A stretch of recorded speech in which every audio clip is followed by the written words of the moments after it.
वाशिम जिल्ह्यामधील रिसोड कृषी उत्पन्न बाजार समितीचे व्यवहार नाणे टंचाईमुळे 22 जून पर्यंत बंद राहणार आहेत।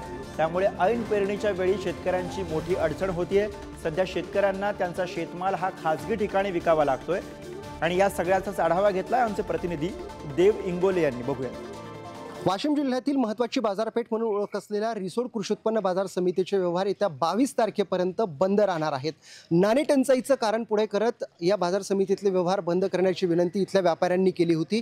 अनेक अडत्यांचे पैसे हे व्यापाऱ्याकडे थकलेले आहेत आणि त्यामुळे व्यापाऱ्यांनी हे पैसे देण्यासाठी कालावधी मिळावा यामुळे ही बाजारपेठ बंद करण्याची मागणी केली होती आणि त्यामुळे मग आता बाजार समिती प्रशासनानं ही 13 तारखेपर्यंत 13 जून पासून ही बाजार समिती बंद ठेवलेली आहे आणि पुढे संत गजानन महाराजांच्या पालखीचं आगमन सुद्धा होणार आहे। त्या पालखीचा मुक्काम याच बाजार समितीमध्ये असतो।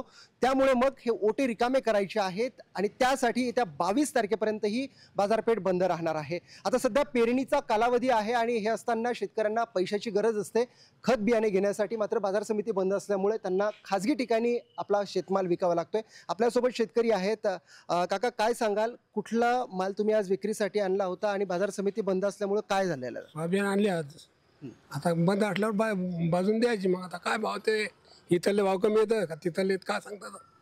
बाजार समिती आता 22 तारखेपर्यंत बंद राहणार आहे आणि आता बी भरण वगैरे सगळं घ्यायचं तर काय आता खत बी न्यायच लागेल ना, खत न्यायचं। मग आता पैसे घेतले की तिकून काय काय भाव मिळते ते काय सांगा आता। बाजार समिती बंद असल्याचा फटका बसतोय का शेतकऱ्यांना? बसणारच आहे ना, तिकडले भाव थोडे बाजारच्या हिशोबात घेणार आहेत, काहीतरी कमी घेणारच आहेत ना।